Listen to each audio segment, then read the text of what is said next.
Il y a quelque temps, j'ai donné un masterclass en direct de 90 minutes sur la façon d'aborder stratégiquement vos examens de MTC et d'acupuncture, ce qu'il faut prioriser, comment structurer votre session d'études et comment s'entraîner pour l'examen. Voici ce que nous allons faire aujourd'hui. Nous allons parler de conseils d'études parce que je sais que c'est beaucoup d'informations, c'est beaucoup de points, c'est beaucoup de connaissances à saisir. Certaines d'entre elles relèvent de la mémorisation, mais d'autres de la compréhension. Nous allons pratiquer l'examen, nous allons pratiquer les questions, puis nous allons faire une étude de cas et nous allons pratiquer le diagnostic, car je sais que c'est la partie la plus difficile pour tout le monde. La personne présente une humeur dépressive et anxieuse, une tension nerveuse, de l'agitation et de la colère, avec des soupirs fréquents, de l'insomnie, des rêves nombreux, une oppression thoracique, des douleurs costales, le besoin de racler des glaires dans la gorge, un visage rouge, de la constipation, une langue rouge avec un enduit jaune et gras et un pouls tendu, glissant et rapide. La stagnation du qi du foie est partout. Évidemment, il y a une stagnation du qi du foie. Où sont les signes de stagnation du qi du foie? Regardons-les. Soupirer, c'est une stagnation du qi du foie. Se sentir tendu, c'est une stagnation du qi du foie. Ne se détendra pas. Déprimé. Alors, voilà. La dépression peut avoir de nombreux syndromes. Mais elle a toujours une stagnation du qi du foie, et la raison est donc que lorsque les gens sont déprimés, ils se sentent coincés, qu'ils ne peuvent pas sortir de l'état de dépression. Donc ils se sentent coincés, désespérés, etc. Donc cela pourrait être dû à de nombreuses choses, mais il y a toujours une stagnation sous-jacente du qi du foie. Donc je vais mettre déprimé là-dedans. Tendu, soupirant, tout cela est une stagnation du qi du foie. Douleur aux côtes, stagnation du qi du foie. Peu tendu. Donc, ce sont vos symptômes qui accompagnent la stagnation du qi du foie. La langue et le pouls vous diront tout. La langue est rouge avec un enduit jaune et gras. Le rouge est la chaleur ou le feu, évidemment. Le jaune est la chaleur et le gras est soit l'humidité, soit les glaires. Le pouls est tendu, c'est la stagnation du qi du foie. Il est rapide, cela signifie chaleur, et glissant signifie humidité ou glaire. Parce que la personne dégage des mucosités de la gorge, il y a des glaires. Anxieux est le cœur. Agité, c'est évidemment beaucoup d'agitation. Agité, c'est le feu ou la chaleur. L'insomnie est le cœur. Les rêves sont le cœur. L'oppression thoracique est souvent liée au glaire. Visage rouge signifie chaleur au feu. Le cœur se connecte et s'ouvre sur le visage, donc visage rouge et feu du cœur. Stagnation du qi du foie, plus glaire feu du cœur.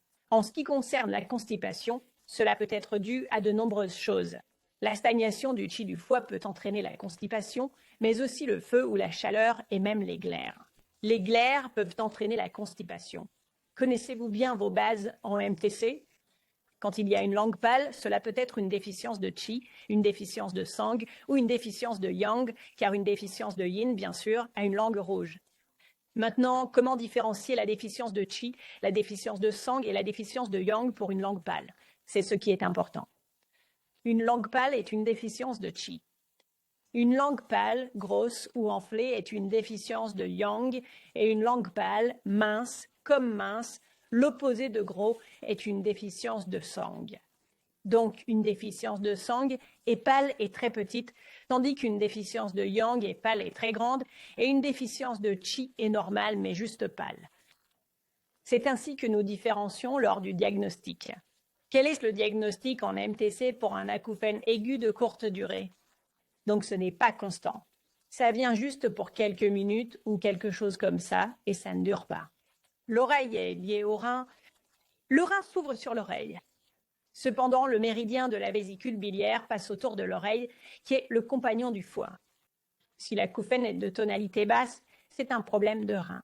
C'est généralement constant et c'est l'acouphène dont il est vraiment difficile de se débarrasser que les patients ont du mal à supporter. Certaines personnes diront « j'ai ça depuis 20 ans ». C'est une déficience du rein. La plupart du temps, selon le son, c'est une déficience du yin du rein. Cela pourrait être une déficience de qi du rein ou une déficience de yang du rein selon les symptômes, mais c'est une déficience du rein. Si l'acouphène est à tonalité élevée, de courte durée, et qu'il vient et va, il est dû à la stagnation du qi du foie. Et lorsque le qi du foie reste stagné trop longtemps, le yang du foie monte, car le stress qui nous affecte augmente. Il monte alors, et c'est donc une montée du yang du foie. Avec une déficience du yin du foie, on peut avoir des acouphènes à tonalité élevée mais constants. Et c'est pénible, car cela indique une déficience du yin du rein et du foie. Ce n'est pas bon, car la tonalité élevée est vraiment plus gênante, voire plus horrible à entendre, que la tonalité basse. Aucun n'est génial, mais le son aigu constant est vraiment embêtant. Donc c'est une montée du yang du foie. Parfait. Quel est le diagnostic en MTC pour la constipation avec des selles collantes? J'en ai parlé plus tôt quand nous avons discuté de comment la constipation peut être due à de nombreuses choses. Déficience de sang de la rate, les selles seront de petits cailloux secs. La constipation due à la stagnation du qi du foie donnerait une sensation d'inachevé avec des gaz, des ballonnements, mais pas de problème avec les selles. Elles seraient normales quand elles sortent. On a juste l'impression de ne pas avoir terminé. Les glaires et l'humidité, elles ont toutes deux des selles collantes. Il faut beaucoup de papier toilette pour essuyer ces selles collantes. Cependant, l'humidité donnerait des selles molles, tandis que les glaires donneraient de la constipation. J'ai une vidéo sur comment différencier l'humidité et les glaires, et un des symptômes pour différencier, car elles ont le même pouls, elles ont la même langue. Gras et glissant. Ils ont beaucoup de cuir chevelu gras, de peau grasse, des symptômes similaires. Les nausées peuvent être dues à l'humidité ou aux glaires. Mais après, on regarde les selles. Si ce sont des selles molles, c'est l'humidité. Si c'est de la constipation, ce sont les glaires, car elles ont toutes deux des selles collantes, mais la constipation serait due aux glaires, car les glaires sont plus épaisses. Dernière question avant de faire une étude de cas complète. Diagnostic avec vision floue et corps flottant dans les yeux. Donc la vision floue et les corps flottants dans les yeux indiquent une déficience du sang. Et bien sûr, cela affecte le foie, car le foie s'ouvre vers les yeux. Vous devez penser que les corps flottants dans les yeux et la vision floue, c'est une vision pauvre. Pensez à la déficience de sang, toujours pas les pauvres. Donc, la vision floue est une mauvaise vision à laquelle on peut ajouter la vision nocturne. Donc, si les gens ont une mauvaise vision nocturne, ils ne voient pas très bien la nuit, c'est aussi une déficience de sang du foie. D'accord, donc nous avons fait notre pratique. Je pense que c'était génial. Maintenant, passons aux études de cas complètes. C'est une de mes choses préférées à faire parce que je pense que cela met en pratique non seulement pour l'examen, mais aussi pour les patients. C'est ce que je trouve fantastique. C'est un cas long, donc vous êtes invité à prendre des notes, à écrire des choses pendant que vous m'écoutez, car nous allons devoir déterminer le diagnostic pour cette personne. Non-fumeur, boit socialement, fait beaucoup d'exercices, court 3 fois par semaine, va au travail à vélo tous les jours, fait de la musculation 3 fois par semaine, fait du ski de fond le week-end ou joue au tennis, et évidemment selon que ce soit l'hiver ou l'été, car nous sommes au Canada. Vit à Vancouver, travaille pour une agence de publicité devant l'ordinateur 8 heures par jour. Lorsque vous faites une consultation, assurez-vous de poser des questions sur le mode de vie car cela vous donnera des indices. Elle ne fume pas. Vous pouvez confirmer qu'elle n'a jamais fumé. Super. Cela vous donne des indices que vous n'avez pas à vous inquiéter trop pour le moment des poumons à ce stade. Consommatrice sociale signifie qu'elle boit un peu mais pas trop. Cependant, elle fait beaucoup d'exercices. C'est beaucoup d'exercices, donc nous devons penser à ses muscles, ses articulations, ses ligaments. Comment est son énergie? Nous allons devoir examiner cela. Elle est également assise devant un ordinateur toute la journée. Quel rôle cela joue-t-il dans sa santé? Elle est venue parce qu'elle a une douleur au coude gauche depuis 3 mois, donc maintenant c'est presque chronique, car cela fait 3 mois. Comment tout cela a-t-il commencé? Après un marathon de ski de fond de 125 km, elle a fait cette course et n'a pas cessé d'avoir mal depuis. En ski de fond, vous bougez beaucoup le bras et c'est un mouvement répétitif et cela a affecté un côté de son coude. La douleur est constante mais pire la nuit. Cela la réveille. Elle essaie la glace ou la chaleur mais rien n'aide et c'est pire lors de l'exercice. D'accord, donc quand elle fait de l'exercice, ce qu'elle fait beaucoup. La douleur est parfois très vive, d'autres fois elle est juste sourde, mais elle est toujours là car elle est constante. Elle ne peut rien saisir avec la main gauche car elle n'a pas de force. C'est très faible et parfois même la flexion ou l'extension du bras ou de l'avant-bras est douloureuse. Lors de la flexion ou de l'extension, elle ressent la douleur dans les articulations ainsi que dans les muscles qui les entourent. Lorsqu'on lui a demandé si la douleur semblait liée aux articulations, elle a mentionné que c'était les articulations, les muscles, et aussi qu'elle avait l'impression que le nerf était affecté. Son régime alimentaire, elle est végétalienne, ce que la médecine chinoise n'aime pas vraiment. Elle est devenue végane à l'âge de 22 ans. Elle mange 5 petits repas par jour, donc à intervalles, et principalement des légumes, des fruits, beaucoup de noix, de graines, de céréales et de soja. Donc elle ne mange pas beaucoup de sucre ou de malbouffe ou de nourriture transformée, mais il y a définitivement un régime végétalien.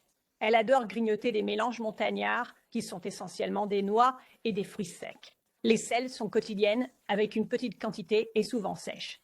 En examinant ses yeux, les yeux présentent une vision floue et de fréquents corps flottants. Regardez ça. Elle a des acouphènes, un son aigu pendant 30 secondes de temps en temps. Voilà. Vous voyez, toutes ces choses reviennent sans cesse. Pour le sommeil, elle a du mal à s'endormir à cause de l'anxiété. Elle met 1 à 2 heures pour s'endormir. C'est vraiment long. Ensuite, elle dort bien quand son coude ne la réveille pas. Évidemment, elle peut dormir si elle n'a pas mal. Observation, elle a le visage pâle. Elle a un corps mince et osseux, donc elle est assez mince et osseuse. Elle a des varices sur les mollets, des cernes violet foncé sous les yeux et des ongles pâles. Elle est obsédée par l'exercice. Elle en fait au moins 2 heures ou plus par jour. Donc tous les jours. Elle ne prend pas de pause. Elle fait de l'exercice 2 heures ou plus chaque jour. Elle ne lit pas, ne fait rien. Si elle n'a pas eu le temps de faire de l'exercice à cause du travail, elle rentre chez elle et fait de l'exercice pendant 2 à 3 heures avant d'aller se coucher. D'accord? Elle a une langue qui est pâle et c'est une langue fine. Les veines sous la langue ou sublinguales sont proéminentes, donc nous pouvions les voir très bien. Et son pouce est faible et rugueux en position médiane gauche. Commencez par les 8 principes. Commencez par le fondamental. S'agit-il d'un syndrome de plénitude ou de vide? Je pense que nous pouvons tous deux constater qu'il y a à la fois de la plénitude et du vide. Donc ce n'est pas l'un ou l'autre. Il y a du vide, c'est certain, mais il y a également de la plénitude. Est-ce interne ou externe? Interne, ce sont tous les organes qui sont affectés. Externe, c'est plus quand ce sont les articulations, les ligaments, les tendons, la peau, tout ce qui est externe. Sa principale plainte est externe. C'est ce qu'on appelle le syndrome BI. Le syndrome BI est des articulations douloureuses ou une douleur quelque part qui est chronique. Et cela peut être dû à des agents pathogènes ou à une stagnation. C'est comme un syndrome douloureux. C'est en regardant le yin et le yang ou les 8 principes. Si vous aimez mes illustrations et toutes les informations que je partage dans cette vidéo, vous allez adorer mon livre « Les traitements par la médecine chinoise simplifiée ». Je couvre plus de 160 syndromes qui sont très communs avec tous les points d'acupuncture, les botaniques chinoises et aussi les points auriculaires. Il est très populaire en anglais et je le traduis maintenant en français pour mon audience francophone. La maison d'édition l'envoie partout dans le monde. Vous pouvez aussi avoir la version digitale ou la version papier. Le lien est dessous pour vous. Est-ce chaud ou froid? Elle dit que la douleur ne s'améliore ni ne s'aggrave avec la chaleur ou le froid. Donc, nous ne pouvons pas vraiment utiliser cela pour le moment. Et il n'y a pas de symptômes de chaleur ou de froid dans son corps. Cependant, au début, elle a fait un marathon de ski de fond. Il faisait très froid, donc il pourrait y avoir eu une invasion de froid à ce moment-là. Mais cela ne se manifeste évidemment pas. Cependant, l'invasion de froid arrête la circulation et peut créer une stase de sang. Parce que le froid est de la glace, rien ne le pénètre. Quelles sont les causes? Elle fait trop d'exercice. C'est une cause. Nous le savons. Cela fait partie du mode de vie. Les gens font trop peu d'exercice, trop d'exercice. Et puis vous faites de l'exercice tout le temps, donc vous ne permettez pas à votre coude de guérir. Et la troisième chose est qu'elle tape toute la journée sur un ordinateur, ce qui n'aide pas du tout votre avant-bras, vos extenseurs, votre poignet et votre coude non plus. Donc ces causes, le travail et le mode de vie aggravent encore la situation. Maintenant, la véritable cause originale est évidemment le mouvement répétitif et le marathon. Nous pourrions aussi examiner son régime alimentaire et penser que son alimentation n'est peut-être pas suffisamment nourrissante pour le sang pour guérir le coude, mais évidemment, le surentraînement et le mouvement répétitif aggravent tout. Car rappelez-vous que les 3 causes en MTC incluent les pathogènes externes, ce qui pour elle correspondait à une invasion de froid probablement due au marathon de cross-country. Et ensuite les émotions. Et elle est un peu obsédée. Elle est un peu obsédée par l'exercice. Cette obsession devient un petit problème émotionnel et elle n'arrive pas à s'endormir la nuit parce qu'elle réfléchit trop et tout ça, dont il y a des émotions. Et puis la troisième cause est le mode de vie, le traumatisme, la blessure, etc., etc. Donc c'est comme d'autres. Donc il s'agit toujours de regarder la cause, les 8 principes que nous venons de faire et le syndrome MTC. Un facteur pathogène de froid a envahi le corps, puis il y a eu la surcharge d'exercice, ainsi que la frappe sur clavier toute la journée, les problèmes de contrôle et l'anxiété. Donc cela vous donne un indice. Le froid pathogène entraîne une stase de sang. Un excès de froid dans le corps provoque toujours de la douleur car il conduit à une stase de sang. Les principaux signes de la stase de sang sont une couleur violacée et une douleur vive, fixe et très forte, ce qu'elle présente bien. Elle a dit que parfois la douleur est sourde, parfois elle était vraiment aiguë. Donc, il y a de la plénitude et du vide. Le surentraînement entraîne un problème avec la rate, le foie. La rate est responsable des muscles, le foie est responsable des articulations et des ligaments. Donc maintenant, nous pouvons aussi examiner ces deux-là. Et puis l'anxiété affecte le cœur. Elle n'arrive pas à bien s'endormir. Et le problème de contrôle est lié au foie. Quand nous voulons être en contrôle, le foie est une personnalité de type A. Il est en contrôle. Je demande cela aux patients tout le temps. Aimez-vous être en contrôle? C'est un profil foie. Nous avons donc une stase de sang du foie, issue du marathon, lui-même déclenché par le froid pathogène, ce qui a entraîné un syndrome B, puis une stagnation du sang. Le fait qu'elle soit à l'ordinateur toute la journée n'est pas favorable à son coude, mais il existe aussi une déficience du sang du foie. Il y a donc une déficience du sang du foie, ainsi qu'une déficience du sang du cœur et de la rate.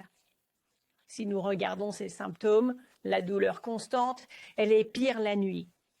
Pire la nuit est le temps du yin, ce qui signifie que pire la nuit est une déficience du sang. Mais elle est aiguë, et quand elle est aiguë, cela signifie une stase de sang. Cependant, parfois la douleur est sourde, c'est une déficience du sang. Faiblesse, elle ne peut rien saisir, elle n'a pas de force, c'est une déficience du sang. Il n'y a pas assez de sang pour renforcer cette zone. Elle ressent aussi de la douleur dans l'articulation, ce qui est évidemment plus lié au foie.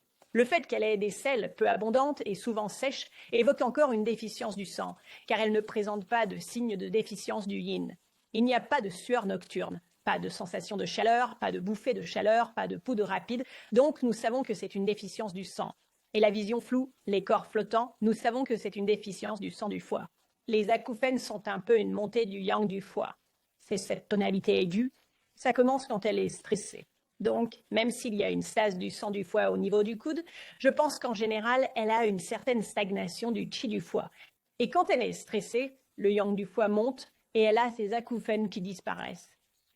Elle a du mal à s'endormir. Donc, lorsque nous n'arrivons pas à nous endormir, il s'agit d'un vide de sang. Et en raison de l'anxiété, du souci, de l'obsession, généralement, l'impossibilité de s'endormir correspond à des vides de sang de la rate et du cœur. Et puis, à l'observation, elle a un visage pâle, donc c'est un vide de sang, ou un vide de qi, ou un vide de yang. Mais elle a un corps mince, donc maintenant, nous savons que c'est plus lié à un vide de sang. De même, pour les symptômes de pâleur du corps, de la langue mince et le pouls faible et rugueux en position médiane gauche, cela correspond à un vide de sang du foie. Maintenant, elle a les veines sous la langue qui sont proéminentes. C'est une stase de sang. Elle a aussi des varices sur son mollet. C'est une stase de sang. Cercle violet foncé sous l'œil, c'est une stase de sang. Si les cernes sont noires, cela affecte le rein. Mais s'ils sont violets, il s'agit d'une stagnation de sang.